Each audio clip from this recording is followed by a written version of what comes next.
The value of NHL players right now that are young, they're mid-20s, and for the team acquiring them, a position of need, it's just getting outrageous. The Chicago Blackhawks, in my opinion, got absolutely fleeced here by Jarmo Kekalainen and the Buffalo Sabres. Individually, this might end up working out for Chicago because I think Bowen Byram can do all those things they need, right? Top power play, top line with Sam Rinzel. So top pair is potentially set. And then Levshunov, your second power play guy, right? I can see the vision. I can see it. But to me, you drafted Levshunov over Demidov. You drafted Levshunov that high to be that guy. And now you traded that 4th overall pick. I just think that 4th overall pick should have been used to acquire a Matthew Nyes or to acquire a Jason Robertson or to acquire a first line forward for Connor Bedard. And people were going to say in the comments, oh, John, they would have done that if that was an option. Well, you know what? I have a hard time believing that Brady Tkachuk, and again, he wanted Florida, got the 9th overall pick as the primary return, and you couldn't get any top line forward across the league with a 4th overall pick. Anyways, let's go through it. So the Chicago Blackhawks announced that the team has acquired defenseman Bowen Byram and forward Jordan Greenway from the Buffalo Sabres in exchange for Crevier, a first-round pick, 4th overall, and a second-round pick, 45th overall at the 26th NHL Draft. Byram, 25 years old, registered a career-high 42 points this past season. He doesn't have the number one role, but 42 points, that's not anything to go crazy about. But again, we know what Bowen Byram can do, and he just turned 25. The 6'1", 205-pound blue liner finished the campaign ranked second among Buffalo defensemen in assists and points. It's late, guys. Tired. Let's go through it. Additionally, the blue liner recorded 93 blocked shots, good for 3rd among all Buffalo skaters. In the postseason, he logged 7 points, 4 goals, 3 assists, finishing tied for 3rd on the team in goals and 5th in points. So, Byram had a really good first round against Tampa, and then he kind of cooled off against Montreal.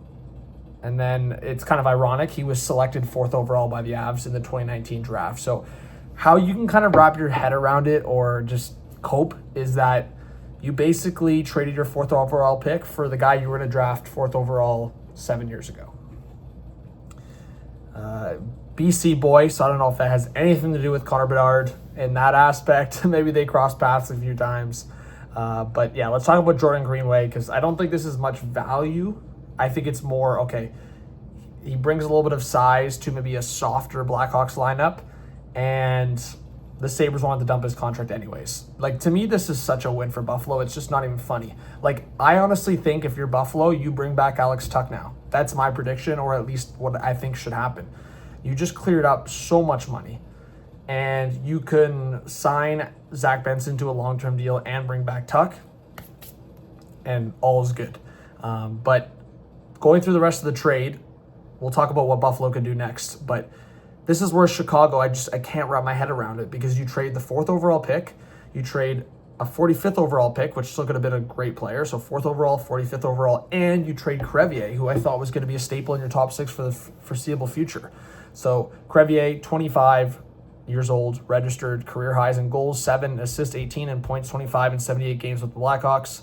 He also ranked 2nd on the club in hits, 124, and blocked shots, 95. The 6'6", 228-pound defenseman notched 32 points. Isn't that the profile of a guy you want on, hopefully for an affordable contract, for either your 2nd or 3rd pair? That's the part I just don't understand here. So, I will say, it fits the role, like I said. I think Chicago can still sign a big free agent. They could still go after Alex Tuch aggressively and just stick it to Buffalo, or they could go after a Mantha or go after one of those other names, or they could offer sheet. That's a potential because I think you can still use your 2027 first-round pick and so on, but that would be risky for Chicago, as far as we know, quite recently, a rebuilding team and still rebuilding, retooling. So offer sheet would be really risky. Do you trade for a star player with future picks or prospects? Because they do have a lot of forward prospects. So it's still a potential for sure. But then I think you get into the conversation of having to trade a guy like Frondell. So We will see. But maybe, just maybe, Kyle Davidson, which a lot of Blackhawks fans are saying he should get fired right now, maybe he believes in guys like Frondell, Lardis, and that core around to just be the top six. Like, they don't need to add anybody because they have the guys that will be the top six for next year and the years to come. Buffalo. So my hot take, I talked to a couple Sabres fans already. I think the 4th overall pick can be used here. Like, Chase Reed or Keaton Vierhoff would be perfect in the top 4 long term. They're not going to be ready tomorrow, but they would be perfect long term. Even though guys like Merca are coming. I mean, you could build the best top 6 we've seen in the cap era if you're Buffalo. Like, that might be an over-exaggeration to some people, but they're building towards that if they drafted the right shot defenseman with that 4th overall pick, Chase Reed or Vierhoff, which they'd basically be guaranteed to get if Toronto drafts McKenna and San Jose drafts Sennberg. I'm looking at the Canucks as like such a question mark for me because I've kept saying Malhotra, but now there's been conflicting reports that the Canucks might not draft Malhotra. They actually might draft like a Chase Reed, which I can't even understand and wrap my head around because you just watched an American defenseman opt out, and I know they have that in Bouillon, but you just don't want to keep piling up those potential situations down the road. So to me, you draft Malhotra and you call it a day. But I know people disagree with Manny being the head coach now and different things like that. If you're Buffalo, why not flip that pick? Bowen Byram just wasn't a fit because he was a left shot and he wanted to be the number 1 guy. Why not go after a right shot stud? I might call Vancouver. This is my hot take. I might call Vancouver and see what Philip Hronek and Elias Pettersson are doing. Maybe you could package the 4th overall pick towards that. And I'm not saying Pettersson on his own. Not maybe Hronek on his own with maybe another draft pick or something. But Hronek, imagine a top 4 of Dahlin, Samuelson, Power, Hronek. That'd be one of the best top 4s in the league. So if I'm Buffalo, I consider flipping it. It sounds like they're going to keep it and draft somebody. I don't know who they'll draft, but to me, your top 3 in order would be like Malhotra, Chase Reed, and then Vierhoff. There's rumors about maybe Bjork, but I don't think you go left shot defenseman. I think that's the last thing you do if you're Buffalo. So we'll see. Maybe they trade up. Maybe San Jose still goes defenseman even with the Eklund trade. I still think they go Stenberg, but maybe they go defenseman. And then somehow Stenberg falls to Buffalo, which would be a disaster. I don't think that's the case. I don't think Chicago makes this trade if that was a remote possibility. So anyways, give me your thoughts, guys, on this trade. I think Chicago got fleeced on the surface here. It still might work out for them value-wise and what Byram becomes for them. But it's very dependent on what Buffalo does on how much Blackhawks fans are just going to resent this trade. Because to me, I think they gave up way too much value.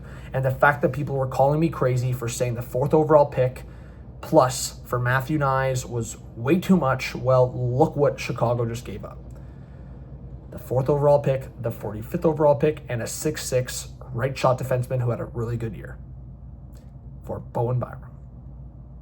So anyways, guys, I'm going to make another couple of videos talking about the Leafs and the Matthew Nyes situation, how that can translate, and also connecting the dots on this conversation.